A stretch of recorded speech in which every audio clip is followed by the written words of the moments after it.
Chronicles, and I'm joined once again by Andrea Rose Washington. Hello. She is the author of Adalithia, Elendil, and Almond Tree's Magic. We are also joined by Jocelyn Short. Hello. She is a concept artist and illustrator and creator of a series soon to come out called Bearers. And we are also joined once again by Jordan Purnell Jackson. Hey, everybody.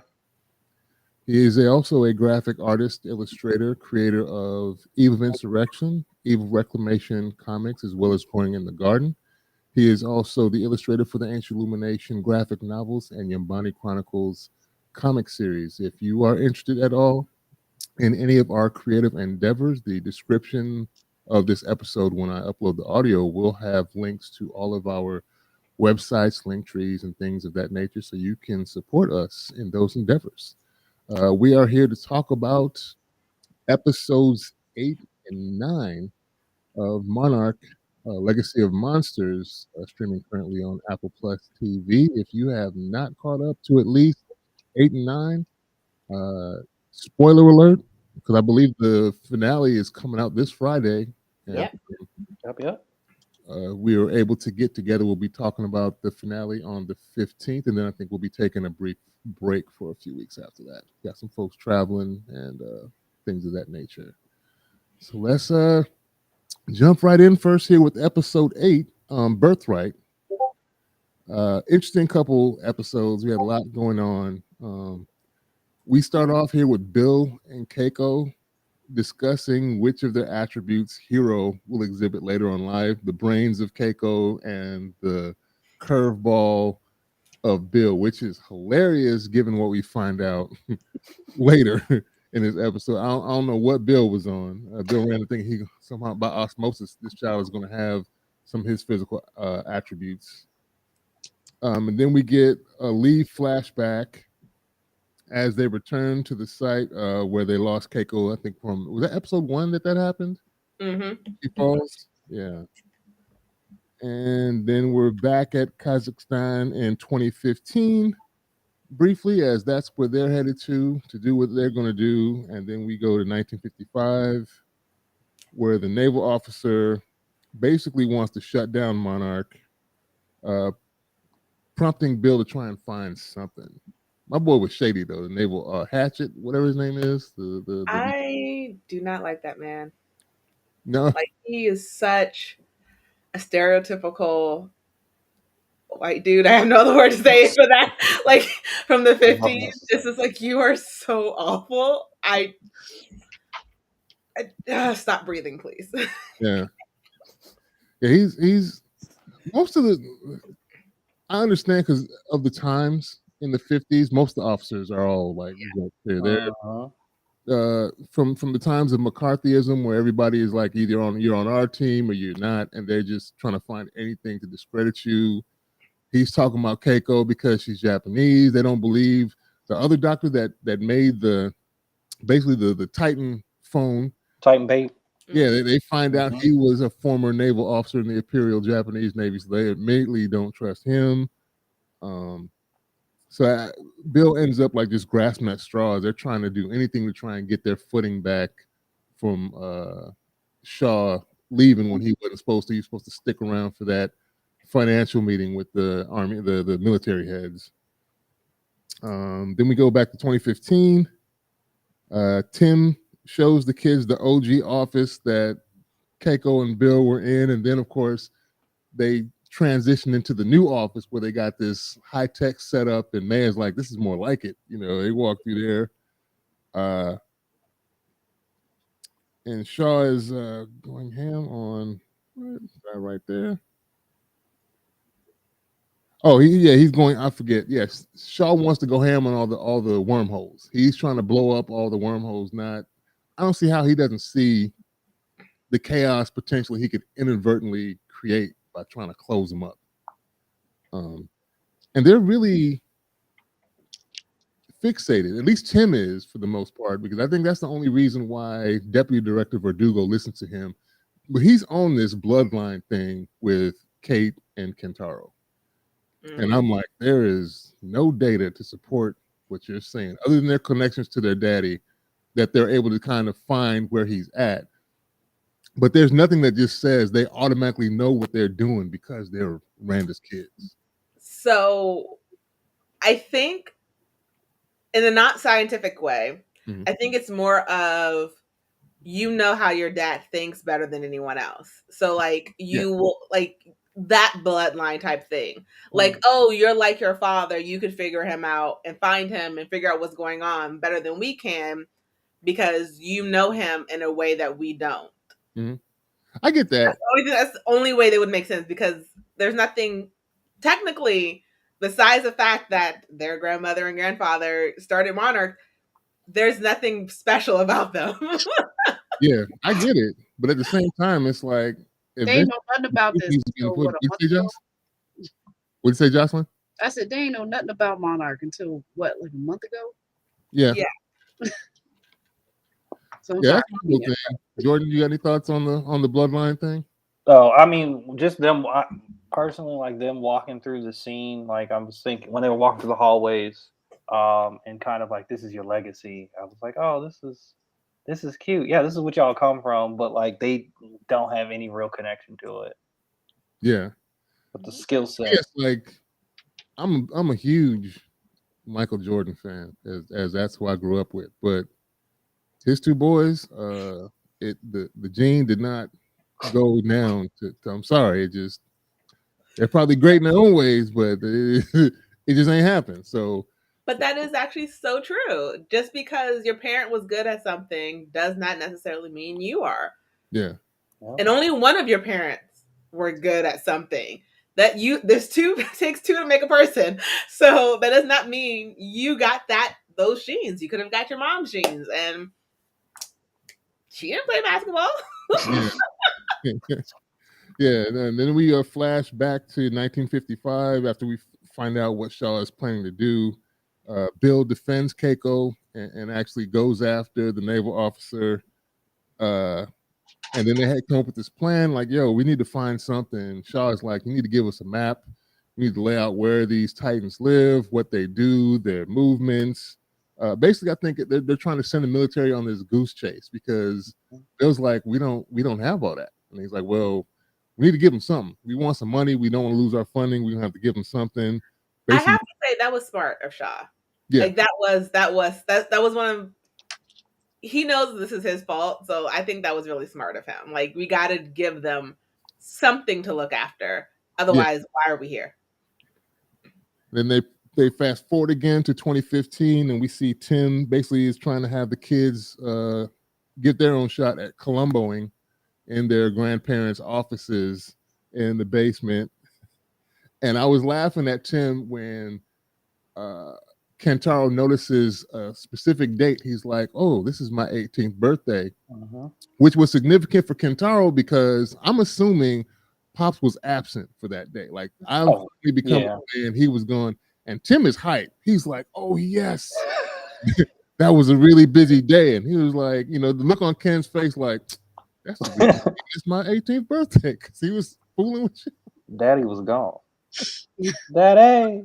It was it's like such an interesting like tidbit to like the relationships between a child and their parent with someone else because to everyone else at Monarch they're like, yeah, your father's this great man, he did all this thing like that day, like the way Tim remembers that day as like it was such a great day, he has such fond memories, and Ken is like, my dad chose you over me, stop talking, like this is not, we're not happy right now. And it's like Tim doesn't get almost why Ken would be upset. And it's like, because this is my dad. I don't care about his job. Yeah. He wasn't there for my 18th birthday for you. Like this the wine mixer. Right? Catalina wine mixer. Then eventually Kate finds the thread. And I'm looking at, and then they figure out where he's going. Oh, he's going back to where he lost her. Does he seem like the sentimental type? And they insist on going. And I'm like, I wrote a note here. I'm like, these people just operate on stupid. Yeah. Like, you know, game.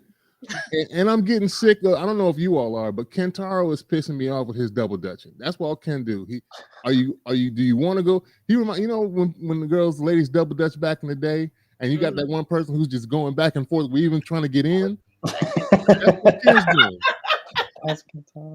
That's To Ken. be honest, that's all of them though. That's all of them. So All of them do this. they do, but I feel like Ken, he even like Kate sort of brings it up. She's like, "I'm sorry for volunteering you," and he's like, "No, you're not." Basically, so I feel like Ken is there now to be there, but not because he wants to be there. He's there because it's his sister, and we see that there's like an actual sort of caring relationship coming through.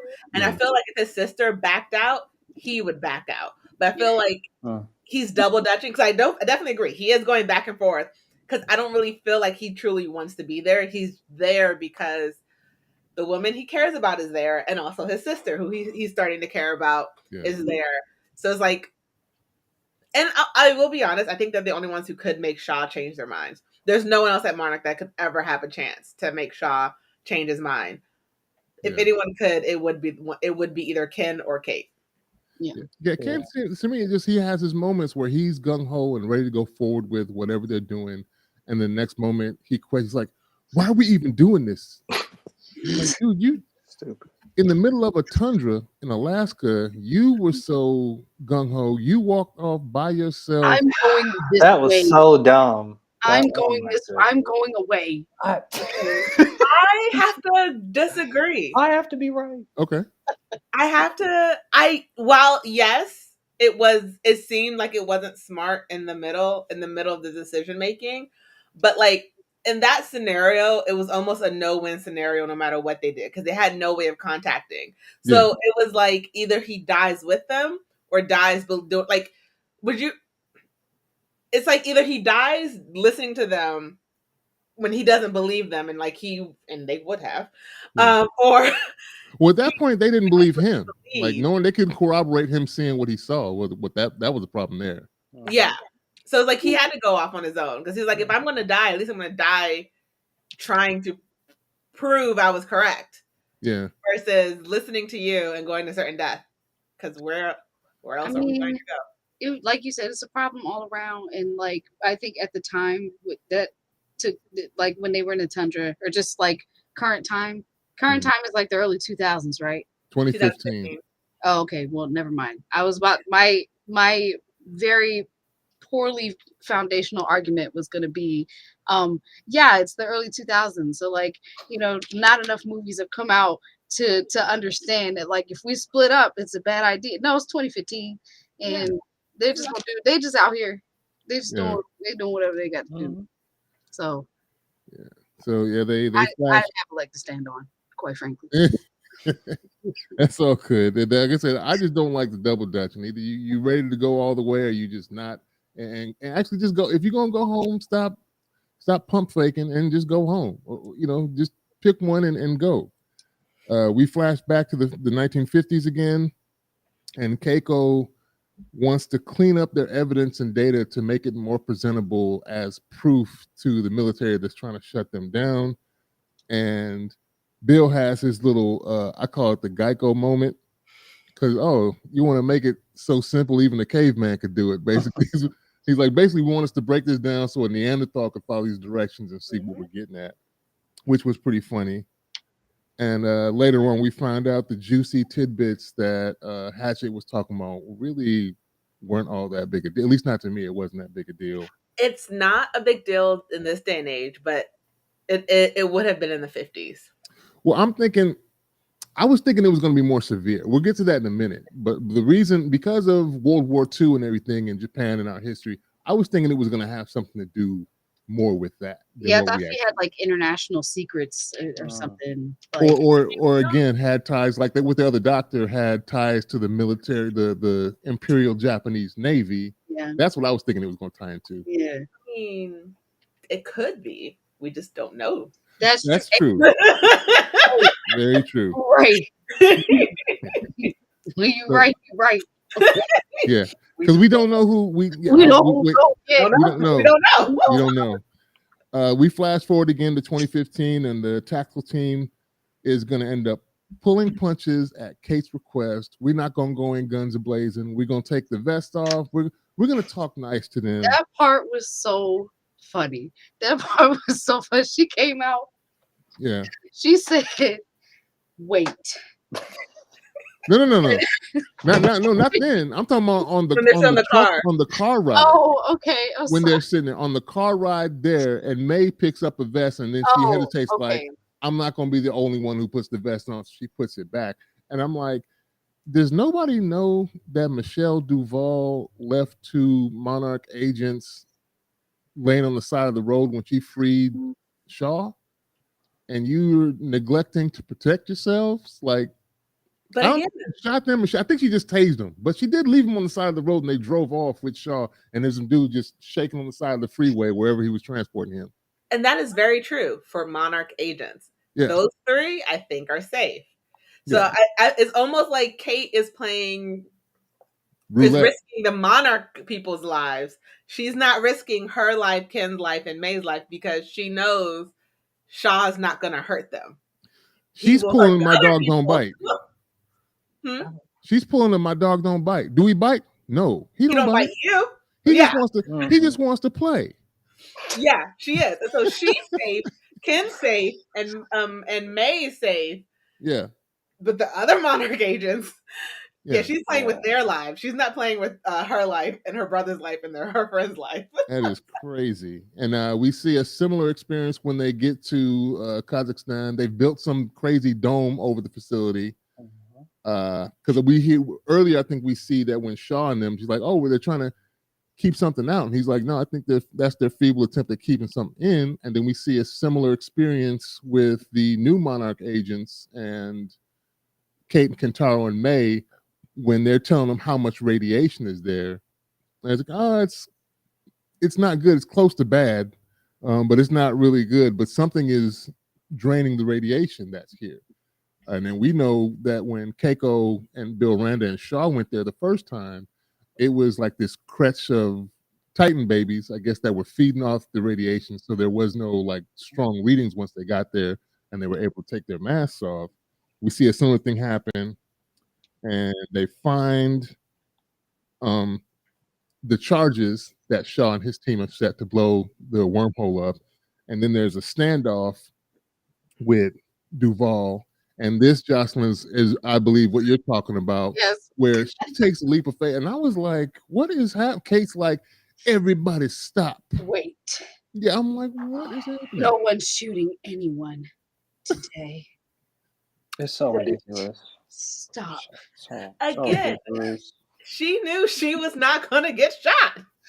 Wait. He has that plot armor. He has that. Yeah, ridiculous I wrote armor. that too. I wrote that later. It was a little bit later in the episode where I wrote that. Everyone put your guns down. Like as she told the director of Monarch, I thought he was going to say he was our grandfather. Like she knows how Shaw feels. Yeah. She knows she's safe. No one else, like only her, Ken, and possibly Maya could have said no one shoot, and there would have been no shot. That was such a dramatic moment. I wouldn't have been surprised if some Prince moment Prince music came on and he was like, "Dearly beloved, we are gathered here." Like, it's like, where is this coming from? They got guns pointed at each other right now. No. Yeah, no. Don't. No violence today. So they flash backwards to the 1950s, and then the middle of the night, ants, which Keiko has been frustrated that Bill's like, how do you even get bugs down here at so many stories below ground? But they help him with this theory by walking through a hole in the map that he has, and I guess it's the beginnings of his hollow earth theory that we see in, I think, is it Kong, Godzilla versus Kong, where they go through the Skull wormhole? Island. Yeah, I was gonna say. No. Isn't that, Skull Island. that They doesn't track just back to flew Skull? directly there to Skull Island. Yeah, but he spoke about Hollow Earth. Yeah, but I know. Oh, you're talking about when we actually see Hollow Earth. See Oh, when that's they had right. like the little, that's Kong versus the Godzilla. spaceship looking thing they had to get it, which that was makes wild. After watching this, and then you see Godzilla versus Kong and those spaceship, and you think about in this episode where my boy gets in this little like ping pong ball thing, and they're just going to shoot themselves down in the world. It's kind of crazy. And then he shows up at Keiko's house in the middle of the night because he's excited about his theory. And then we have our Mari moment. You are not the father because it is clarified now that He's not the Keiko. stepfather. He's the father who he's stepped up. yeah. That, He's I the fully stepdad. thought. And then Shaw's the uncle step uncle now. Yes, yeah. So Yes, that makes yeah. him a great uncle to Kentaro and Kate now. Yeah, Shaw's Yeah. Uncle Daddy. No, Sean doesn't deserve her.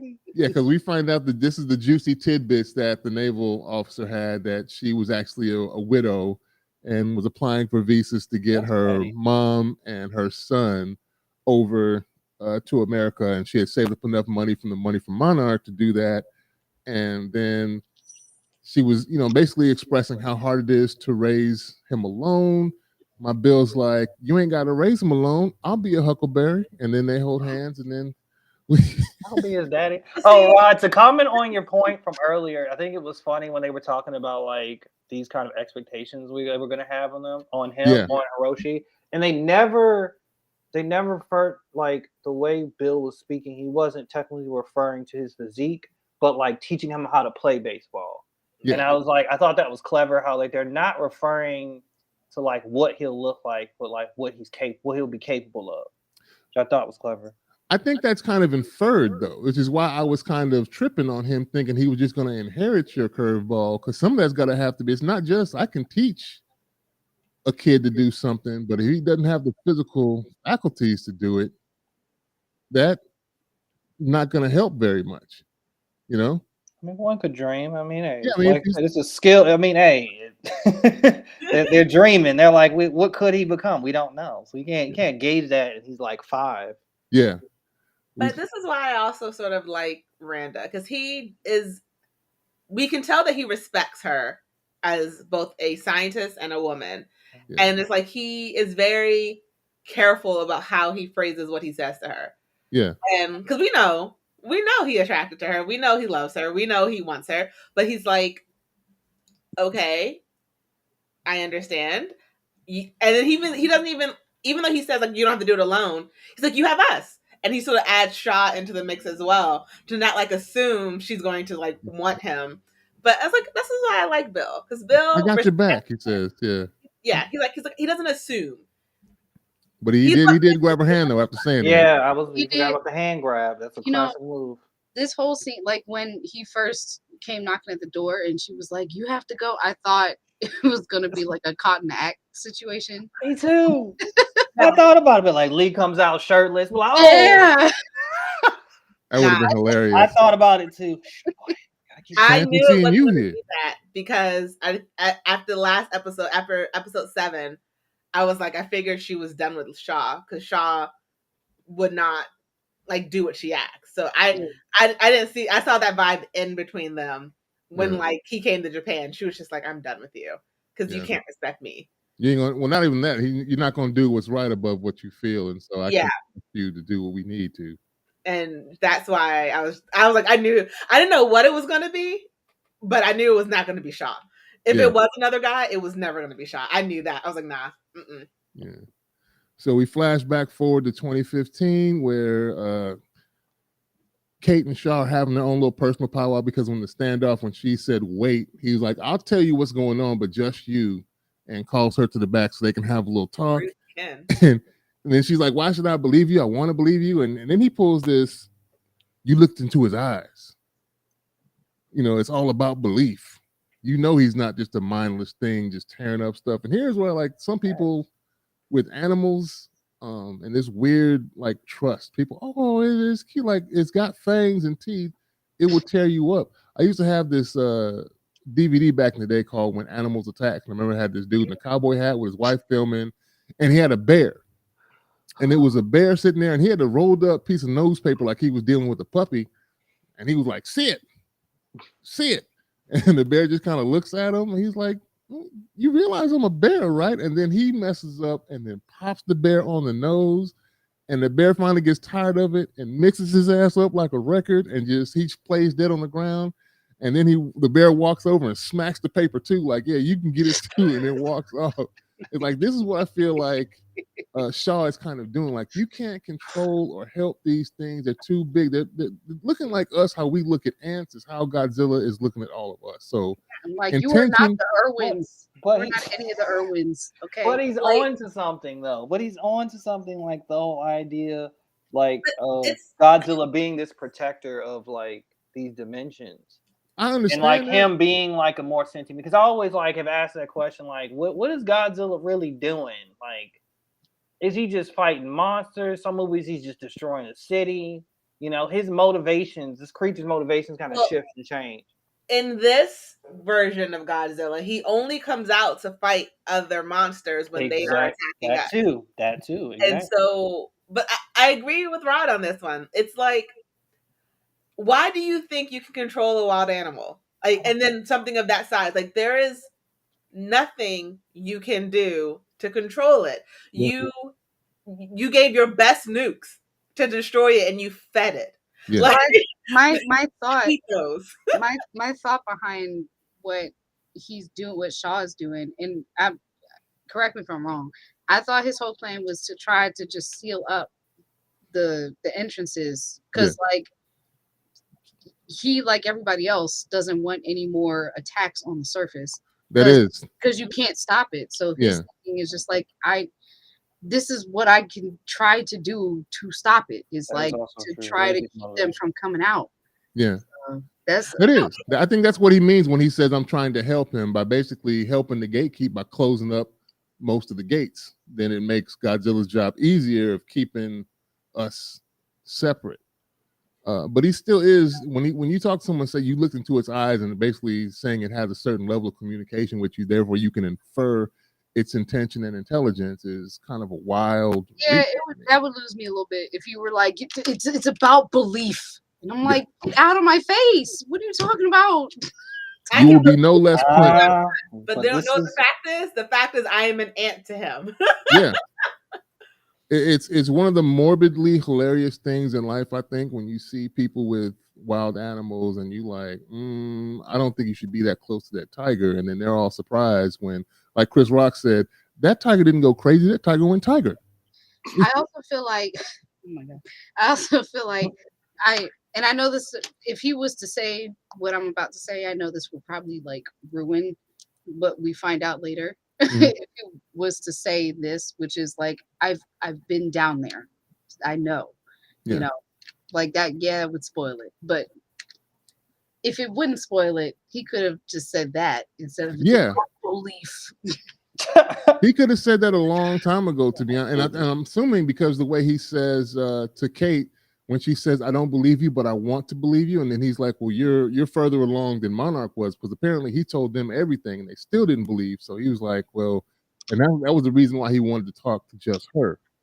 And then we flash back again briefly to Shaw, like Andrea just mentioned, telling Puckett, "Look, we didn't kill it. I got this We book. found back in the day, we did not kill it." And then hands over the map and their compiled evidence. And then he does a little player hating on Hatch, like, because Hatch has been hating on him. So he's like, "Yo, Lieutenant Hatch is hating to get his own stuff funded. So he's trying to take the money from our program and fund things that he's interested in." And then you can see Puck was shook. He was like, what do you mean? What did you just say? It ain't dead. You didn't kill it. He's still out there, and I've confirmed it with my own two eyes. Like, and your man knows that he's not saying anything. Yeah, well, I don't know if he does know. Well, he might, because he's had access to all their files now, because Puckett's initial response was, "Well, that's top secret. He doesn't have clearance for that. Why would he know that?" I did say that. So I don't know if everything was handed over. It was in the original report at the beginning of the episode, and he's like, "You have all these half truths and all these ramblings, and you try to make it to a report." And so they just cleaned up the report and gave it straight to the general. So like the dude had it, but we both know, well, he never truly read it to actually. He's trying to discredit everything. Yeah. Yeah. See what your hating got you? A demotion. Yeah. So after they go through that, they flash it back again, and we come into the end of the episode in 2015, where they're running around. May falls. when a giant bug comes out of the portal, then Kate and Shaw, the charges blow, collapses, and I have in parentheses, I didn't believe none of it before I even watched it. I was like, plot armor. I'm like, they're not. Oh yeah. I'm not following. We don't see a body. Yeah. They just a puff of smoke and then the credits. I'm like, yeah, I'm not falling for that. Was anybody falling for that? I was like, it was just an excitement for me. It was like, oh, this is it was more like excitement and energy, like climax of happening. action. So Some action, the creature busts out. That's it. If it was more like episode 1, probably, but because we saw the blue light at the bottom, no.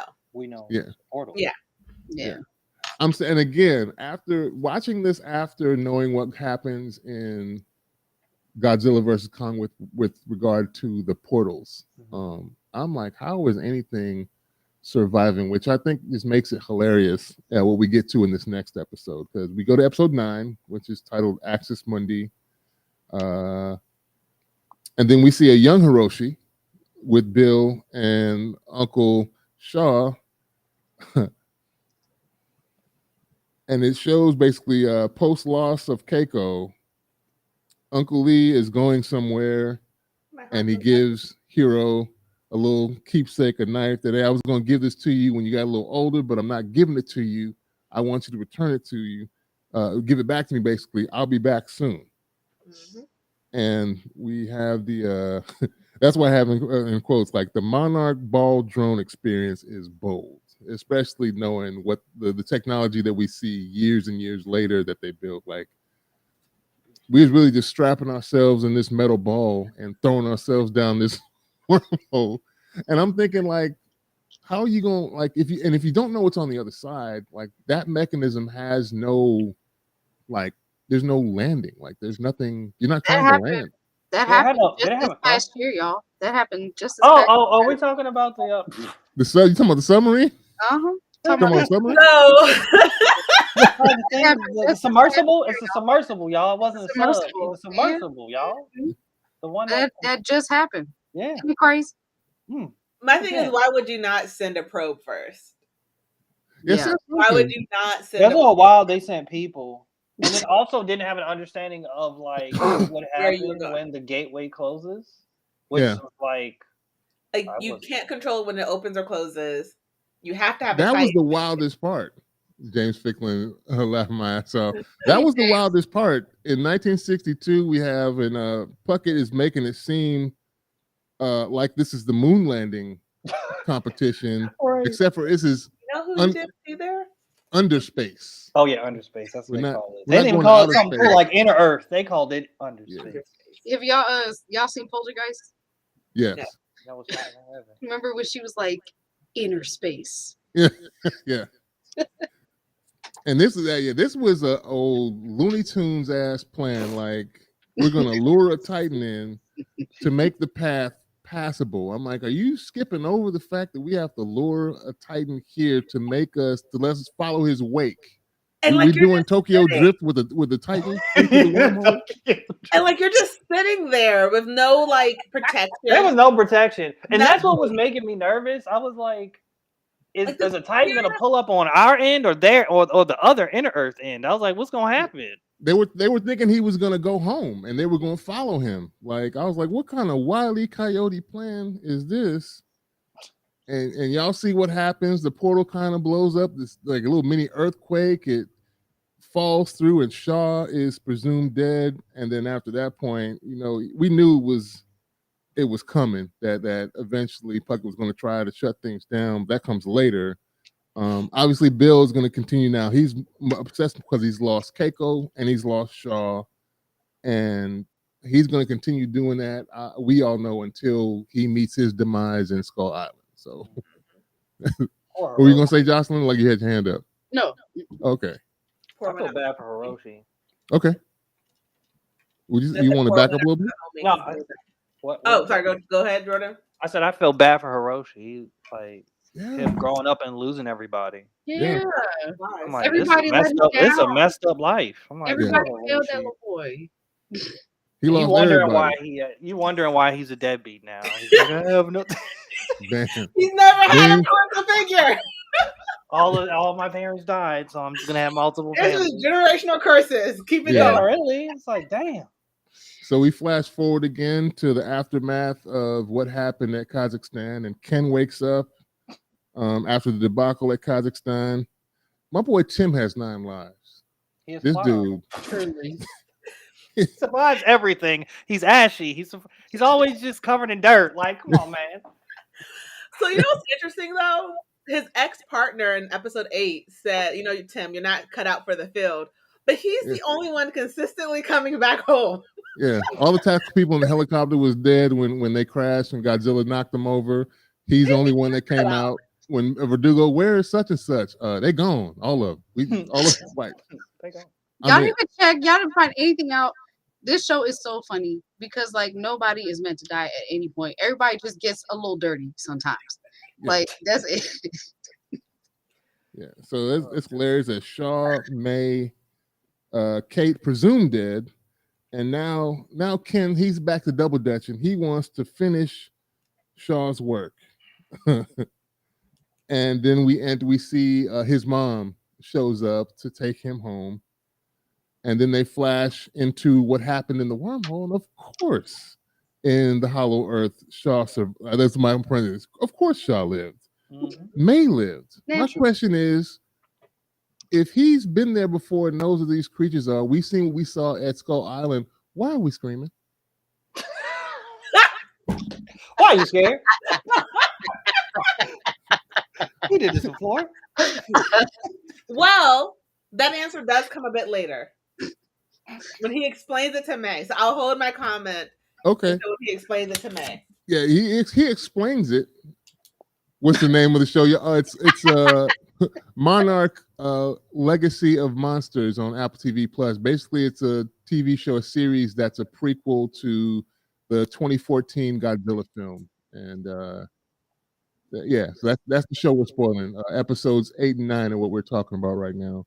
Sorry, James. Sorry, James, if you hadn't watched that. And we said spoiler warning at the beginning of At the this beginning, episode. we did. So that means you weren't watching from the beginning. Yeah. So get caught up. James, just enjoy the entertaining commentary.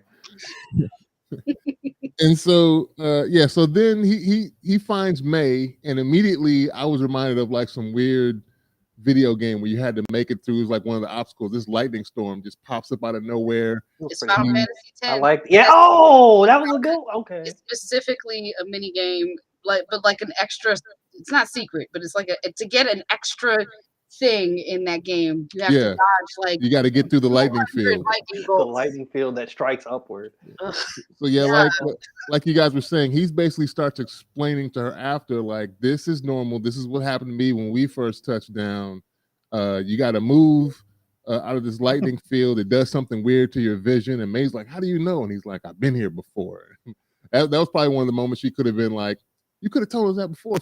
You should have started with that, dude. You should have started with that. And they start searching for Kate again with the screams, Kate. And I'm like, come on, something's gonna come eat y'all. Y'all calling for Kate. You're gonna call something else here pretty soon. That's all they got, man. That's all. What else they will do? Yeah. So they flash to 62, and this is where we see officially General Puckett tells Bill it's over. And then Bill tells him, I can't let it go, Puck. And I was petty. I was really petty mentally in this moment because Puck tells him, look, he's already lost a mother and an uncle. Don't let him lose a father too. And I was like, too late, because he lost his daddy before he came. That's Keiko was a widow, so he already lost his daddy. Don't let him lose another father. Because when Bill meets him, Hiroshi is like a toddler. Yeah. 3 maybe. So like it's a good chance he doesn't ever actually remember meeting his father. True. Bill's probably the only father he has memory of. Yeah. True. So then they flash, I guess, back again or forward to 1982. Now we're in the 80s, and we see Shaw just wakes up 20 plus years later after Pop. I'm like, how did he get back? Did the wormhole spit him up, and he just wakes up. That was that was weird. The explanation behind that was very strange. Like beautiful visuals, Go ahead, Andre. No, go ahead, Andre. You can So, fight it. Go ahead. Go. very funny, interesting thing. So it's like weird that he's sitting in that room and like he's getting people are talking to him, asking him all these questions, and it seems like a little Monarch. What is your was all the stuff? Yeah. It's really funny because that actor played a version of Captain America, and Captain America went through something very similar. And that's all I remember. It's like, oh, it's very interesting. He went through another past to future thing, just like It's all connected. Yeah. It's all the same Universes are anyway. connected. But Yeah, did y'all notice who one of the people in the hazmat suits were? Yeah. Not the black one, the Asian one. Did you notice who she was? The face. Yeah, that's Kentaro's mom, the nurse. Wait, the nurse was. Yeah, she was in the Yeah, the hazmat suit nurse. at first. Oh, I didn't see that. I saw her later when he gave her Oh, yeah. flowers. She was in Yeah, the hazmat. yeah. Yeah, I noticed her. They were in a new, I guess, Monarch facility in Japan, and that's when my next note says Kentaro's mom was the nurse. She sneaks in some cookies while my boy's doing a hunger strike, and how does he repay her? He yokes her up and demands to see Bill Randa, which we all know Bill Randa is dead, and he passes out after he figures out that he's been gone for 20 something years and just woke up. None of this makes sense to him. Mm-hmm. And then we see the first rising of said nurse, how Hiroshi gets with Kentaro's mom. Brought some little flowers and apologized for this crazy soldier man being a little rough with you. Are you all right? And it's kind of funny, that little interplay where she's like, well, no, people are under pressure, they do strange things. Like, he literally choked you out. Like, that's not something to just condone off top. She was like, don't worry about it. It's okay. It's a part of the job, really. Yeah. Oh, it's That was interesting. So I'm thinking she knows more. Did he take it a little too far? Yes. But like, if you come back, you don't know it's been 20 years, and you're trying to find your friend. They say you're at Monarch facilities, but why can't they bring your friend to come and like prove to you you're where you're? Like, there's no reason for him to believe he was with Monarch. That's why he was screaming for Bill Randa. He's like, I'll eat your food when you can prove to me I am where you say I'm at. Yeah. So like, I get taking a hostage. Like no one's gonna listen to you at that point. No one's not. Yeah, no one was going to. But I understand his thought process, because in his mind, what is going on? And he's hungry, so he ain't thinking straight because he needs some food. Yeah, he's malnourished. You're not you when you're hungry. Yeah, Snicker commercial right there. So I get why he did it. It was not smart, but like I get why he did it. He's like, look, if y'all hold me hostage, let's just go ahead and go down in flames. Let's just Bill Randa. Like, we're just, I want Bill Randa to give me a sandwich. I want Bill Randa now. I want a Snickers. Yeah. I get why he wanted Bill, though. Bill was the only person he would have trusted. So, like, I get it. He wanted the one person he could trust to tell him the truth of what was going on. Yeah, and he freaked out though when he saw Hiroshi. Like, what? Pulled out that blade. Yeah, what is happening? He just kind of, his mind and body just shut down. He's like, I don't know. Nothing was computing. He just passed out. He didn't even pass out. He just slowly sat down and was just like, oh my God. Yeah. No. He was old. 20 years. Yeah. No, I thought that was very surprising. Also, I liked how that explained. I love how this explained why he didn't look like he was 90 years old, because he was stuck in alternate reality. I mean, another inner space. Yeah. So then they flash forward after that to 2015, and we see Kentaro and his mom coming home. And time has passed, but it doesn't tell us how much. Yeah. They don't really tell us how much. I'm assuming because it's all around the same year, or maybe it's 2016, but it says 2015 when I looked it up, because I was trying to figure that out too. Probably months have gone by. But his arm's no longer broken, and all of his bruises are completely gone off his face. Like, I don't see how Kentaro doesn't realize, like, bro, you're not him. I'm finna save everybody. He was one of them dudes that after you get into a fight at the club and he got socked up, he's telling you what he would have done. Like,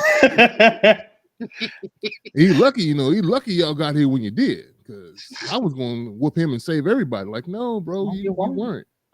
And I think moms knows way more than she's letting on, which is why I think she's so calm. We were talking about that, remember, in the beginning? Like, Yeah. why she's so calm about everything? Is like, She worked at Monarch. Yep. that Or was she a had a twist to job. me.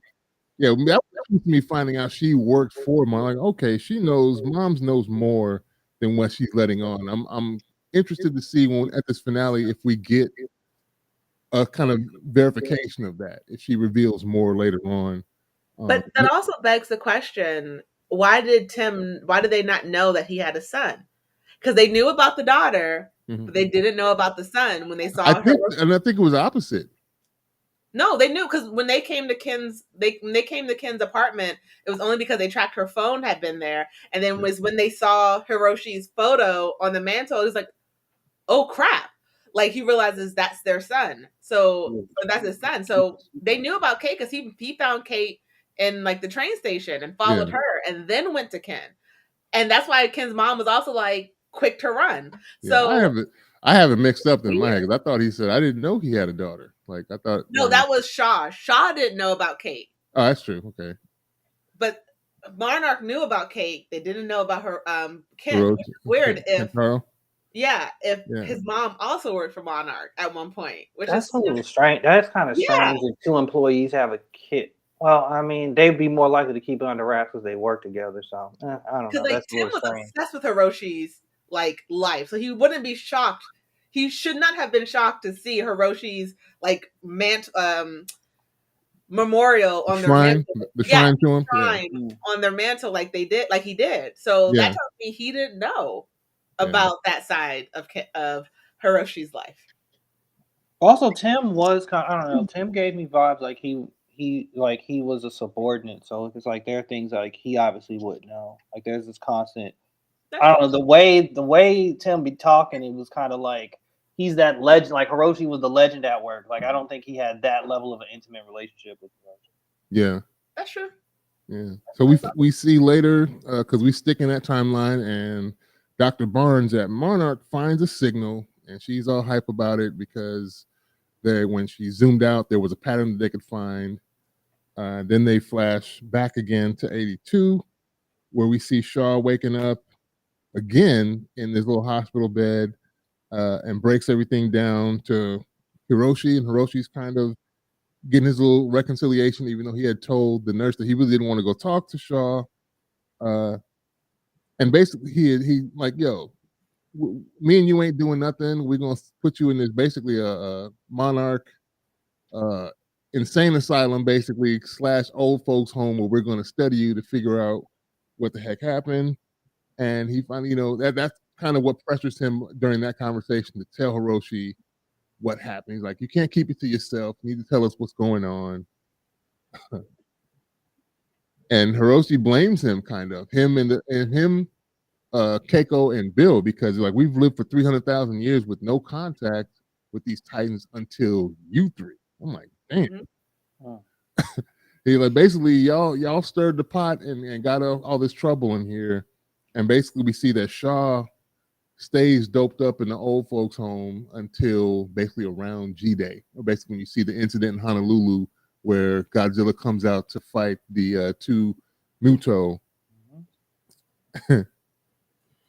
So I'm going back to my point that I wanted to make when he was talking to May about like when your statement about the fact that he should have known not to yell and everything. In his breakdown to Hiroshi, it doesn't seem like he was there for a very long time. It seems like he was there for he's like, we got there, we tried to set up communication, and then immediately we were attacked, and some people died, and I was transported out. So for him, it may have been like maybe like an hour.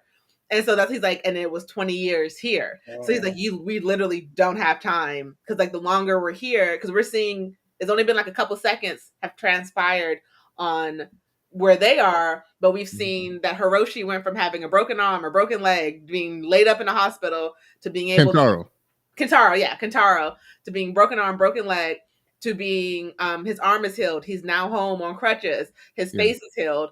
And so we're seeing time move on in their time, and it's only been like maybe like we see months in 2015 happen, and minutes are happening back wherever they are. So it's like we don't have time. We got to keep it moving because the longer we're here, he's like, the more time we're gonna miss.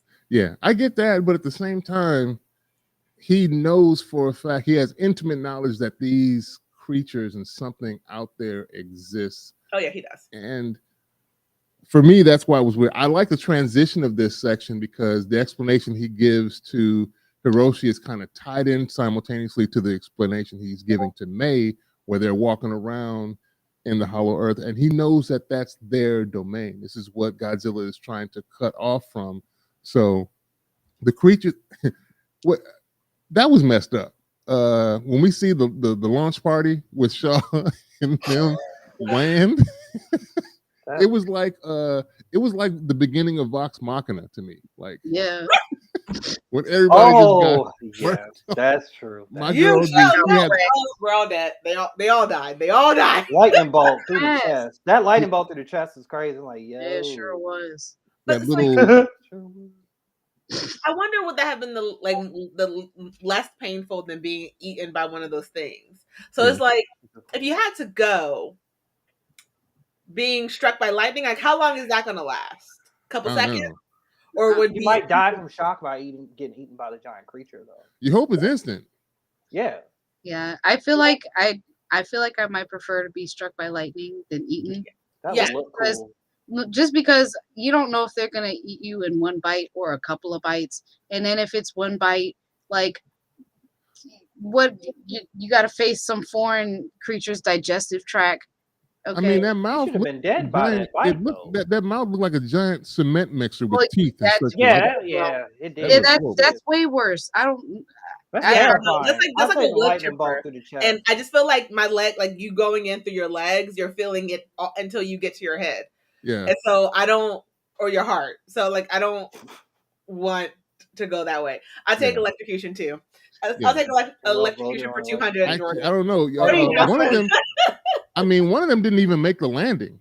Like, he was done on impact. But I don't want to ever actually not make it there. Yeah. Like, to say that he was like in the history books, he won't ever get to be like, his family won't be like, oh yeah, my great grandfather, uncle, he made it there and he stepped onto that land. No, he didn't. He died.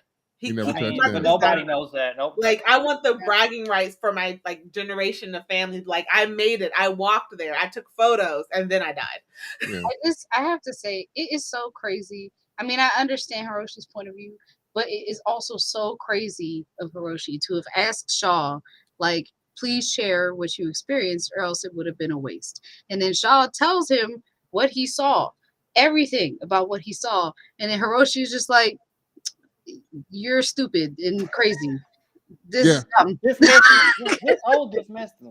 Yeah, such a man. He's like, but he was like, Dad was crazy, and you're crazy, and Mom died, so who knows, But I'm like, you're insane for this, like, to just dismiss this in full entirety. He cried. He was dead ass crying. Lee cried. He shed his tears. Yeah, I'm like, what? How do you just pull out? I mean, I get it, but I'm also like, because he already warned them. I think, similar to what Andrea said, I think because of what Andrea said of the constant losses that Hiroshi is like, he don't want to hear none of this stuff. Y'all all crazy, and because of that, I done lost everything because y'all were chasing this nonsense. And so he's not thinking logically like, yeah, of course this probably happened. He's like, no, we're just gonna put you in this old folks home. They're gonna dope you up so you can't. Because the way he said it, it made it seem like he thought they were a catalyst that was causing some of these things. And let's be honest, there was no logic in that. If he was just saying that Shaw was given the right to freely roam, he would have kept doing what he was doing before he went down there. True. And in Hiroshi's mind, I know where you are at all times. Yeah. You can't go anywhere. You are safe. This is a very messed up way, but he's like, he lost his mom, he lost his uncle, he lost his second father to being who was consumed with the grief of losing the other two. So and then he died. So it's like, I lost everyone, and now you're back, and I'm so happy you are back. But I'm putting you in a place where you cannot do anything. You can't go anywhere. I will always know where you are. You're gonna It's mess this up bad, again. but like I get he's doing it to protect himself. Yeah. Protect his emotions and not the world. Yeah. It just Yeah. believes Shaw. So we flash forward again and we see Kentaro snooping around Pops' Japanese office. And then, of course, ironically, Pops shows up. And I think maybe Jocelyn was about to get the confrontation that she wanted. And maybe they were just going to square up on each other. Boom, boom, combos. Can't wait. I was like, he's gonna get one of those, one of them. Like he's gonna get kneed in the face. I was so excited. I couldn't wait, and none of that happened. But he was destroyed. Yeah, he was. And I He was was happy. destroyed. And I was very happy about that. I really was. What, him crying over Kate? Yeah. Yeah. Yeah. I was very happy. Could have got His leg is healed in that scene because I watched that scene multiple times. He's not wearing the boot anymore. So Yeah. more time has passed from the scene with his mom to this When scene. they gonna come back? Now I'm I just watched curious that when scene they're gonna come multiple back. times. So I was like, where's his boot? I don't see the crutches. I don't see a cane. He's walking fine. Yeah. He I stood mean, on I knew he wasn't stood going to on listen. business and told his daddy, "You suck." Okay. Yeah. He literally stood on business because his leg was healed. Okay. He said, "Daddy, you trash. You trash." I'm just like, Fat Meat is just not greasy to Kentaro. He doesn't believe, like you're in over your head, and he comes over here. At this point, I'd have been like, yo, I done took enough ass whoopings. I need to cool out. You know what I mean? He's just gonna keep going. He bumps into Pops. Yeah, like you said, Pops is shattered at hearing of Kate's death, and then Kentaro decides to kick him while he's down. Because when he's down screaming, he's like, "Yeah, punk, how do you like it? This is all your fault." Yeah. And I promise you, those words, even though I really thought we were about to get like a fight scene between them, and like Hiroshi was just gonna have to take the hits because a good father's not gonna punch his kid back like that. When you know you're wrong, when you know you're wrong, you shouldn't because you deserved it. Just take the hits. This was better. This was better. I feel like what Ken said to him is going to stick with him more than any hits would have. Yeah. This is like the fact that it is your fault that she is where she is, because if you had never just ran from her, if you had never did all these things, she wouldn't have coming looking into your life.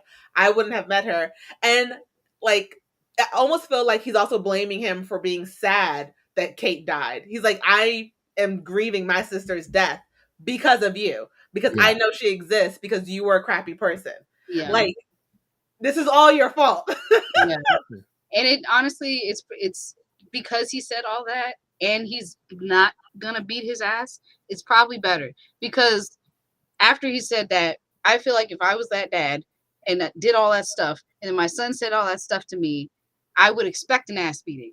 But then also to know it probably won't come, that feels worse. Like, that feels worse because you deserve the ass beating. He's wallowing in the grief. Because the last time... sorry, go ahead, Jordan. I say he's wallowing in the grief of losing his only daughter. He's that's hurting him more than getting his ass beat. I don't think he really cared. Yeah. Because like the last time he saw his kids, they were waving at him, super excited. He was like, "Get out of here!" His son can barely even like look at him. His son is like, "I'm so done with you. I lost my sister because of you, and I'm going to try to do my best to find her or do something because so useless. You obviously don't care." I hope Kate beats his ass. Oh, she is. I hope she's gonna stab him. Daughters can get away with hitting their dads more than sons can. Yeah, and of course, we find out in the next scene that Kate is indeed alive. She wakes up. Wasn't surprised. And this was kind of hilarious. I didn't know whether that giant pig thing was snotting on her or sniffing her. And then he walks, the thing walks around her. You're herbivore. You don't want meat. Awesome. and then she makes a noise, and then it circles back like it changed its mind and goes to Russia. And of course, she gets saved by an arrow that hits this thing in the head. Mm-hmm. And we find out that Keiko is freaking alive. She's out here in the hollow earth playing Wild Hearts, because that's what it reminded me of, that Monster Hunter like game with a giant pig thing that we saw in all the trailers. Like this, that's where they got this thing.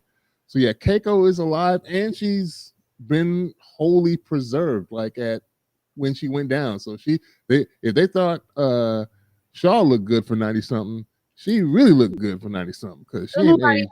they just get a little dirty sometimes.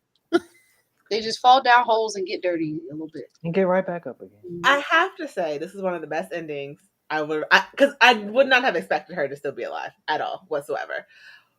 But I think the only thing that would have made this better is if, and this is maybe super cheesy, and y'all can definitely disagree, but if Kate had been like, "Grandma," or like, and like, all you saw was Keiko's face while Kate said it. Like you didn't see Kate say it, you just heard Kate's voice, like, or some way of being like of some word that made Keiko recognize that she knew who she was. Yeah. Like, I know who you are, or the Keiko.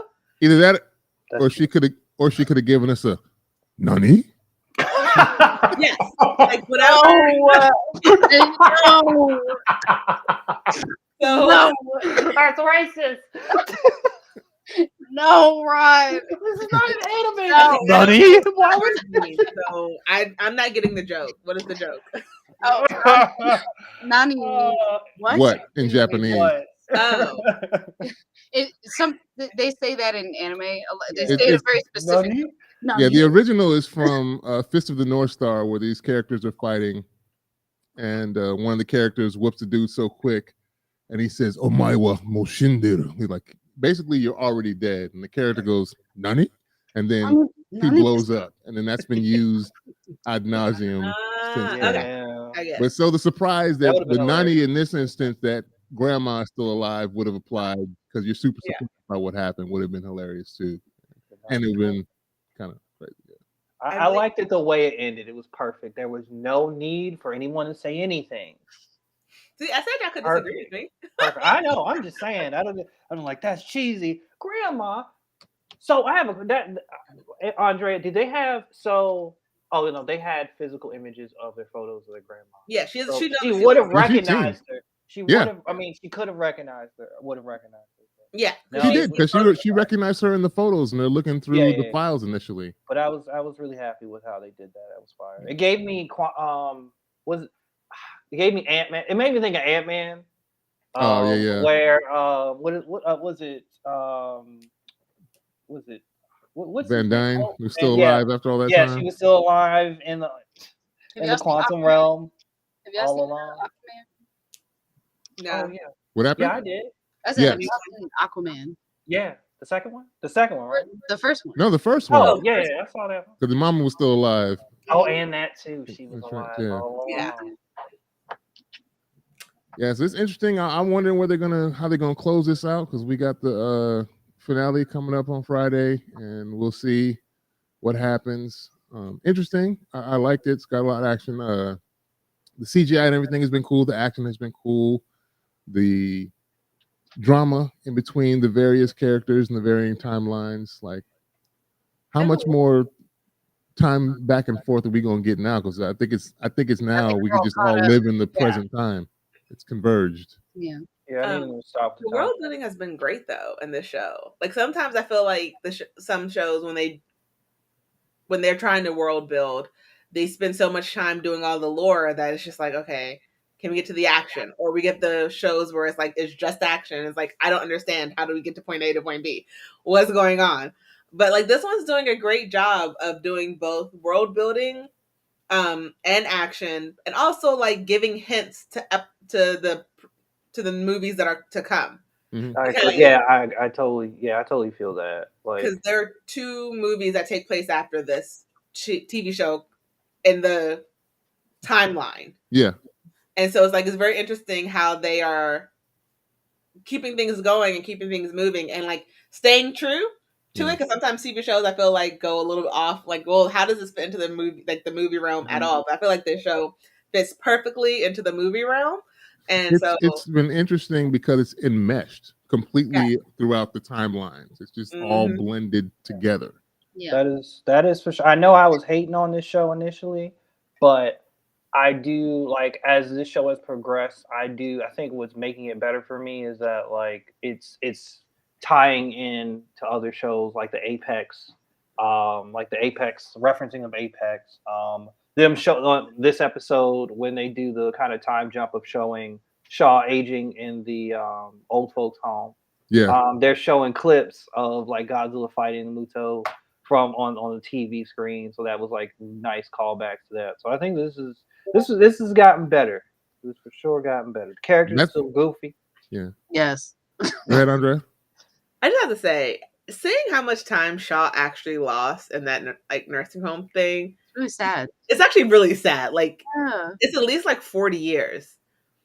Yeah, And it this, was sad, and it was kind of funny at the moment where he stopped. He looked at he saw Godzilla on the screen, and then looked at his little medicine cup like, I don't need to be taking this no more. I'm done with this. Like, he spent 33 years in that nursing home.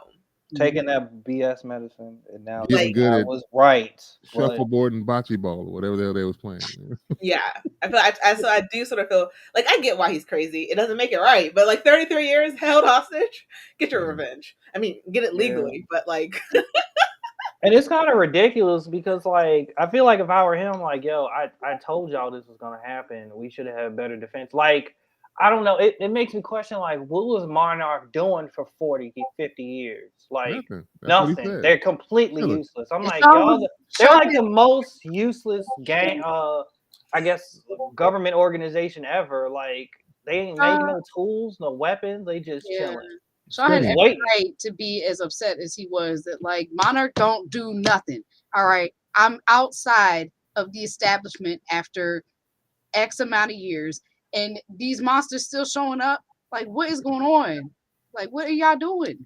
So I don't blame him for being upset and trying to do something. He's like, y'all are so whack.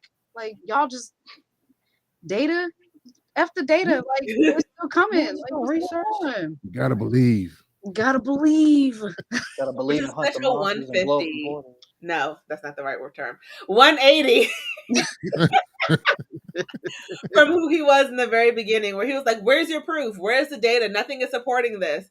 And now he's like, "You I've gotta seen believe everything. people."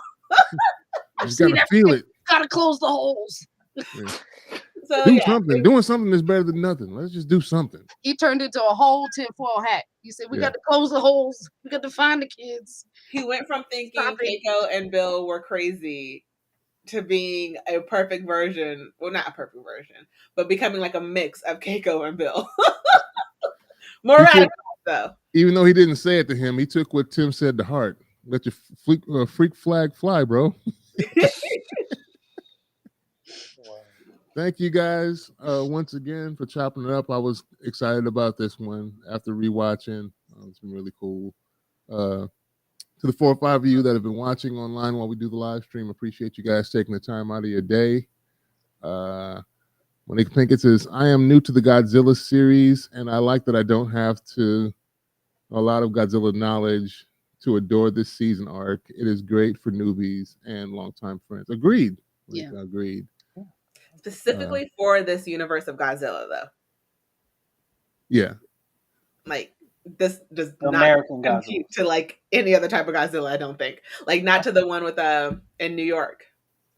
Oh, the Broderick. So, like, 1999 was that and- 2000? Oh my god! Oh, with Matthew Broderick? Yeah. Broderick. Or to like the original Godzilla. remember that. This Oh, the is how- OG ones that used to look like wrestling matches? Yeah, I feel With like paper. I feel like we need to have we might need to do a day where we like watch the The old OG? one and then talk about it. That might be That'd be hilarious. hilarious. That Those would were be funny. hilarious. So to specifically just this universe of Godzilla. Yeah.